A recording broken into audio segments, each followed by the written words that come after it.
Level 1. The keys. You are not born powerful, you are not even born visible. On your first night inside the inner palace, you carry a wooden tray through a corridor where the lanterns hang low, the curtains are thick, and every red door looks like it is hiding a different kind of danger. Women in pale silk pass without looking at you. Guards stand near the gates without speaking. Somewhere beyond the walls, the throne hall rises bright and distant. But here in the inner court, power does not sound like drums or royal commands. It sounds like a lock turning. You are assigned to the old palace eunuch, a man with a narrow face, silver hair, and eyes that seem to have watched 3 generations of secrets rot behind closed doors. He does not ask your name first, he asks whether you can remember the sound of footsteps. You think he is mocking you. Then a court lady passes at the far end of the corridor and he says, "Empress's household, angry, trying not to hurry." A moment later, another servant appears with a covered box. "Favorite concubine's chamber, afraid, carrying something heavier than cloth." You stare at him, but he only lifts one thin hand and drops a ring of keys into your palm. The metal is cold, heavier than it looks, and each key is shaped differently. One for the servant's gate, one for the medicine corridor, one for the side archive, one for the passage that no map admits exists. "You think you are here to open doors?" he says. "That is what fools think." He turns toward the long corridor of red gates where women wait. Ministers whisper, and messages die if they arrive too late. The throne is far away. The doors are closer. You close your fingers around the keys. For the first time you understand that a man with no rank can still stand between desire and permission, between a secret and the person who needs it, between a woman's survival and a door that does not open. And in the inner palace, that may be the beginning of power. Level 2, Inner Gates. By dawn, the old eunuch begins teaching you the geography of power, and none of it is drawn on a map. The inner palace is not one place. It is a series of thresholds, each one guarded by ritual, timing, fear, and someone's private hunger. The first gate opens to the servants' court, where girls with laundry baskets lower their heads and move quickly, because being slow is noticed and being noticed is dangerous. The second gate leads to the concubine's corridor, where the air smells of powder, warm tea, and jealousy hidden under perfume. The third gate stands before the Empress's wing, polished so carefully that every servant who passes can see their own frightened face in the wood. Farther in, beyond a bend watched by 2 silent guards, is the narrow passage toward the Emperor's private rooms. You are not allowed to enter there yet. You are barely allowed to look. The old eunuch walks beside you with the ring of keys tucked inside his sleeve, and every time he stops, the corridor seems to hold its breath. "A key is only metal," he says. "The real question is whether the door should open now, later, or never." You see what he means before the morning is over. A young concubine arrives at the second gate with flushed cheeks and a folded petition hidden beneath her sleeve. She says she has permission to pass. Her maid says the message is urgent. The guard looks at the old eunuch. The old eunuch looks at the incense stick burning near the wall. It is nearly finished, but not quite. "Too early?" he says. The concubine's face changes. "Only by a moment." He does not move. A moment is enough. She waits. The incense burns down. Somewhere deeper inside the palace, another woman is admitted first. By the time the gate opens, the young concubine's chance has already passed. No one raises a sword. No one shouts. No one calls it punishment. But as she walks through with pale lips and lowered eyes, you understand that a closed door does not need anger to ruin a life. It only needs timing. Level 3, who enters? By the third day, the old eunuch gives you a post at the side door beside the inner court, where people pass when they do not want to be remembered. Do not write anything, he tells you. Paper can be stolen. Memory must be trained. So you stand beneath a low lantern with the ring of lesser keys at your waist, watching the palace move through a narrow wooden frame. A maid from the Empress's wing passes with a covered tray, and says it carries medicine. You smell ink. A young servant from the favorite concubine's chamber carries folded silk, but one sleeve hangs heavier than the other. A guard from the western gate asks for entry to deliver a verbal report. Yet his boots are too clean for a man who claims to have crossed the outer courtyard in rain. Every face has a reason. Every reason may be false. At first your head aches from trying to hold everything. The hour, the object, the voice, the hand that trembles, the eye that avoids the door. But the old eunuch returns at sunset and begins asking questions, as if he has been standing beside you the whole day. Who came after the second bell? The Empress's maid. What did she carry? Medicine. What did it smell like? You hesitate. Ink. His eyes sharpen. Good, medicine does not smell like fresh ink, unless someone has written before hiding it. He asks about the guard, the folded silk, the servant who walked too quickly, the court lady who smiled before giving her name. You answer some correctly and miss others. He strikes your knuckles lightly with his closed fan. Not hard, but enough to make you remember the pain, with the lesson. People think doors keep out bodies, he says. Wrong. Doors saw intentions. That night you see the Empress's maid again, returning without the tray and walking slower than before. You do not stop her. You only remember, and for the first time you understand that the inner palace is not built from walls. It is built from who enters, who waits, who lies, and who is allowed to leave before the lie is discovered. Level 4. The message, your first message, is not written on paper. That is what makes it dangerous. The old eunuch calls you to a narrow room behind the kitchen corridor, where steam gathers under the beams and servants pass outside carrying bowls, trays, and folded cloth. He does not hand you a scroll. He only says one sentence and makes you repeat it, until every word sits exactly where it should. The plum blossom opens late when the northern wind is false. It sounds like poetry, and that is why it can survive the hallways. Say it once, he tells you. To the young concubine in the blue chamber. No extra words, no explanation. Do not look proud because you carry meaning. Meaning makes men careless. You walk through the rear passage with your eyes lowered, feeling the sentence burn, hotter than any sealed letter could. A written message can be hidden, torn, burned, denied. A spoken one can live only inside your memory. And if you change one word, you may change a life. The blue chamber sits near the end of the concubine's corridor, where the lanterns are softer and the guards pretend not to listen. The young concubine waits behind a half-open screen dressed in pale blue silk. Her face calm but her fingers tight around a handkerchief. When you repeat the sentence, her eyes close for one breath. Not fear, relief. Then she turns to her maid and says, "Cancel the visit to the western garden."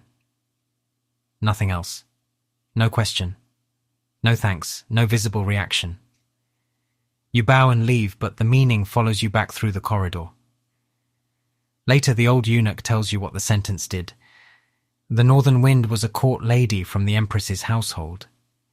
The late plum blossom was a meeting that would have trapped the young concubine with a forged gift. By carrying one harmless phrase at the right hour, you moved her away from danger without leaving proof that anyone warned her. You stare at the ring of keys at your waist and understand that access is not only doors. Sometimes it is a mouth, a memory, a phrase delivered before someone steps into a room prepared for their ruin. Level 5 Hidden Roots. The old eunuch teaches you the hidden roots only after he is certain you understand ordinary doors. A fool thinks a locked gate is the only kind of barrier, he says, leading you behind a faded screen in an unused side hall. His thin fingers press against a carved wooden panel shaped like clouds, and a narrow passage opens where a wall should have been. The air inside smells of damp wood, old incense, and dust trapped for years. You follow him with a small lantern, ducking beneath low beams. Hearing the palace above you, continue as if nothing exists beneath its polished floors. He shows you the passage behind the Empress's outer chamber, where sound travels through the wall if people speak too close to the screen. He shows you the servants' stair, that reaches the medicine room faster than the main corridor. He shows you the covered walkway where the Emperor sometimes passes without procession, without drums, without witnesses, except those wise enough to pretend they saw nothing. Each route has a purpose. One lets a message arrive before a rumor. One lets a woman escape a room without admitting she was ever there. One lets an order be delayed long enough for another order to become law. You ask how many people know all these paths. The old eunuch stops beneath a low arch and looks at you for so long that the lantern flame seems to shrink. Too many once, he says. Fewer now. You do not ask what happened to the others. The answer is in the cold passage, in the sealed doors, in the way he remembers without explaining. Later, you see why the lesson matters. A female official from the Empress's wing appears at one end of a forbidden side corridor, moving toward the Emperor's private passage before the favorite concubine's messenger can arrive through the proper gate. You recognize the timing. You recognize the danger. The old eunuch does not tell you what to do. He only watches. So you take the shorter stair, reach the side latch first, and close it from within. The female official stops on the other side, silent. No accusation can be made. No law has been broken. A door that was never supposed to exist simply refuses to open. When you return, the old eunuch takes the lantern from your hand and nods once. That is the only praise he gives. But now you understand why hidden routes are both privilege and sentence. Whoever knows the shortest path between two powerful people can decide whether they meet, whether they wait, or whether history turns before they arrive. Level 6. Women's War. By the 6th week, you stop thinking of the inner palace as a place of rooms and begin seeing it as a battlefield made of timing. No swords are drawn. No blood stains the polished floor. But every morning women move against one another through doors, trays, greetings, delayed messages and invitations that arrive just late enough to insult. The Empress's chamber sends a court lady to the medicine room before dawn. The favorite concubine's maid waits outside the side archive with a folded sleeve that is too stiff to be only fabric. A princess's attendant asks which route is shortest to the Queen Mother's palace, then pretends she never asked. By now everyone has begun to notice you standing near the gates with keys at your waist and silence trained into your face. They do not call you powerful. That would be too honest. They call you useful. A court lady from the Empress's wing asks you to open the second gate slowly, because Her Majesty does not wish a certain guest to arrive too soon. An old maid from the favourite's chamber asks whether the medicine corridor can be left unlatched for one breath after sunset. A princess's servant slips a sweet cake onto your tray and says her mistress only wants to know who visited the records room after the third bell. Each request sounds small, each one bends the palace a little. You bring these things to the old eunuch, expecting him to tell you which woman is right. He laughs once, dry as old paper. Right? He says. You still think this is about right? Then he points toward the layered gates outside the window. The Empress protects authority. The favorite protects survival. The princess protects tomorrow. The Queen Mother protects yesterday. All of them will call their hunger duty. That afternoon you delay one door by half a breath and open another before a maid has time to turn away. A rumour misses its target. A warning arrives first. A woman who expected to be cornered is already gone when her enemies enter the room. No one thanks you. No one accuses you. But as the sun fades behind the red walls, you understand the war at last. In the inner palace, a closed door can wound. An open door can betray. And a man who holds the keys can pretend he is only standing still while the whole battlefield moves through his hands. Level 7, Emperor's Door. The first time you stand near the Emperor's door, you understand why even powerful women lower their voices before reaching it. The corridor is wider here, cleaner, brighter, and more terrifying than any passage in the inner palace. Gold lanterns burn without smoke. The floor is polished enough to reflect your face. 2 imperial guards stand at the far end without moving, but it is the closed door itself that makes everyone careful. Behind it is the man whose attention can raise a woman, erase a family, restore a title, or make a truth vanish before sunset. The old eunuch places 3 messages in your hands. 1 folded silk note from the Empress's chamber, 1 narrow verbal report from the favorite concubine's maid, and 1 sealed record request from the Queen Mother's palace. Which silence enters first? He asks. You think he means which message matters most. Then you realize he is asking something colder. If the Empress's note enters first, the Emperor hears authority before danger. If the favorite's report enters first, he hears fear before control. If the Queen Mother's record request enters first, everyone else's message becomes smaller under the weight of the past. You are not allowed to choose policy. You are not allowed to advise the throne. You are barely allowed to breathe loudly in this corridor.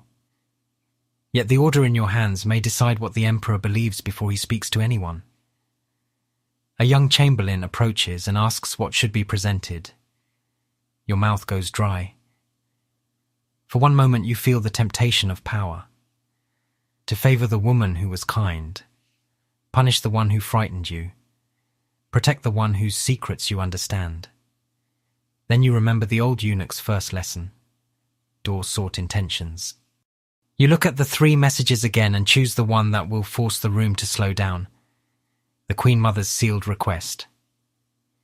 The chamberlain disappears behind the door. No drum sounds, no command is shouted. But within moments the Empress's runner stops walking. The favorite's maid lowers her eyes. The old eunuch smiles without warmth. You have learned the most dangerous truth of the Emperor's door. Sometimes the person who controls the first sentence controls the whole conversation. Level 8, Dangerous Silence. The lesson of dangerous silence begins in a small room where letters wait to become fate. It is not a grand place. No phoenix screens, no imperial banners, no carved throne, only shelves of wooden boxes, oil lamps, sealed envelopes, and a narrow table where messages are sorted before they are allowed to move deeper into the palace.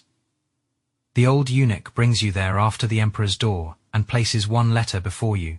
The seal belongs to a young concubine's chamber. Her maid delivered it before dawn with red eyes and shaking hands.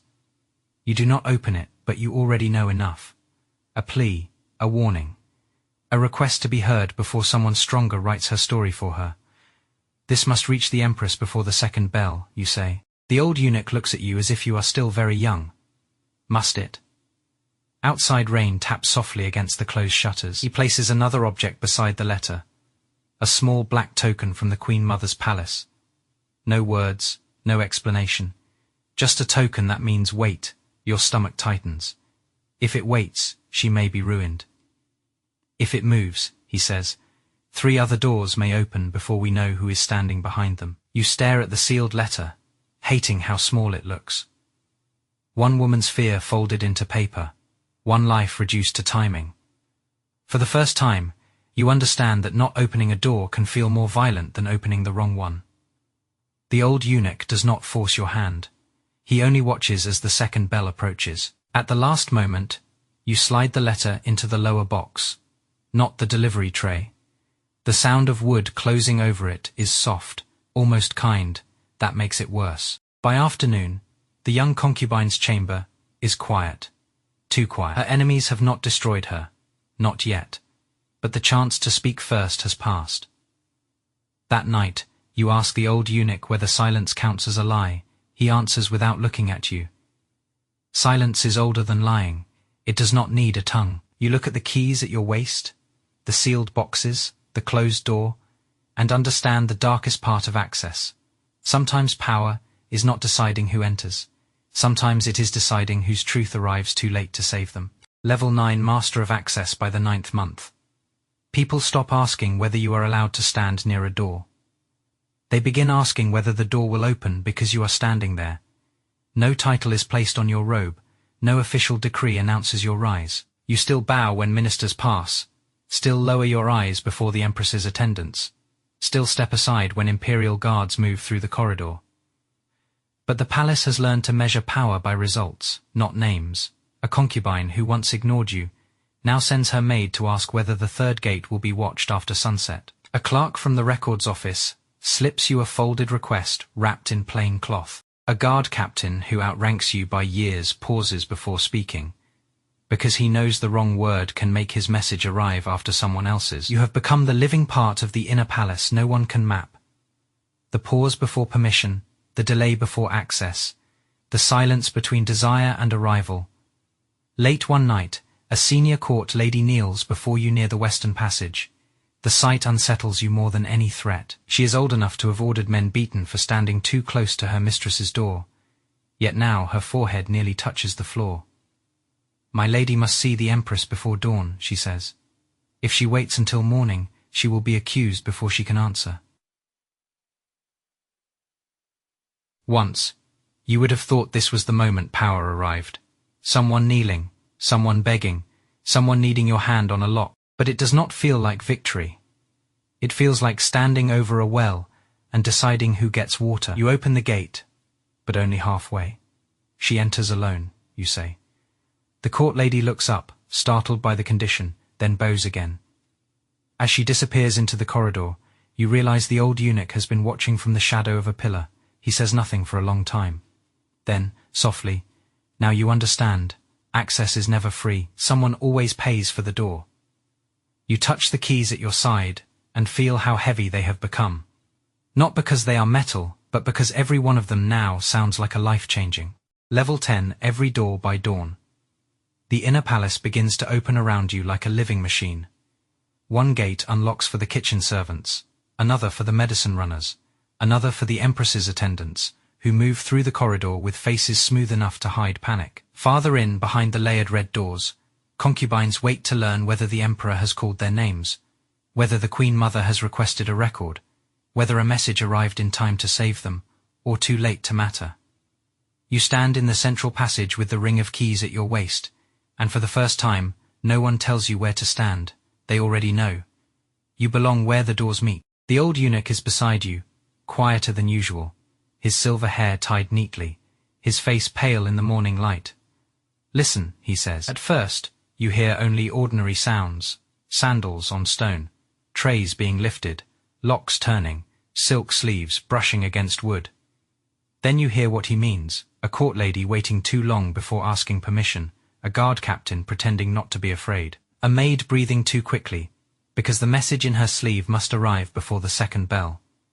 The palace is speaking through delay, rhythm, hesitation, and footsteps. Months ago, you would have heard noise. Now you hear need.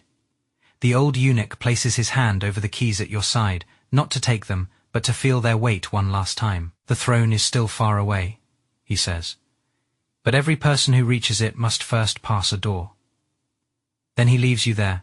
No ceremony, no blessing, no grand transfer of power. He simply walks into the side corridor and disappears behind a screen, as if the palace has swallowed him back into its walls. A messenger from the Queen Mother arrives first, carrying a sealed wooden token. An attendant from the Empress's wing arrives second, asking for the western gate to remain closed until her mistress sends word. A maid from a frightened concubine comes third, holding no letter, only a sentence trembling behind her teeth. 3 requests, 3 women, 3 futures pressing against one morning. You do not feel powerful. That is what frightens you. Power from this close feels less like command and more like debt. You choose the order carefully. The Queen Mother's token enters the record corridor first, because old secrets poison everything if they are left to leak. The frightened maid enters through the side passage second, because a woman with no paper still deserves a chance to speak before someone writes over her. The Empress's gate remains closed, but only long enough to make her attendants understand that even authority must wait when the palace is already burning somewhere else. No one thanks you, no one dares accuse you. By noon, one rumor has failed. One woman has survived the morning. One minister has lost the advantage of arriving first, and the Emperor will never know that the shape of his day was decided before his chamber door opened. You stand beneath the red lintel, keys cold against your palm, and finally understand the truth the old eunuch tried to teach you from the beginning. The inner palace is not ruled only by crowns, robes, beauty, birth, or imperial favor. It is ruled by access: who enters, who waits, who speaks first, who is delayed long enough to lose. You began as a man no one saw, carrying trays through corridors where important people passed without looking at you. Now, They still try not to look too directly, but for a different reason. They know every door has a keeper, and behind every keeper is a choice that can save a life, ruin a house, protect a queen, silence a concubine, or change what the emperor hears before he decides the fate of everyone beyond the walls. The throne may be far away, shining in a hall of gold and ceremony. But you know the colder truth now. Before power sits on the throne, it waits in front of a door, and every door needs someone willing to decide whether it opens.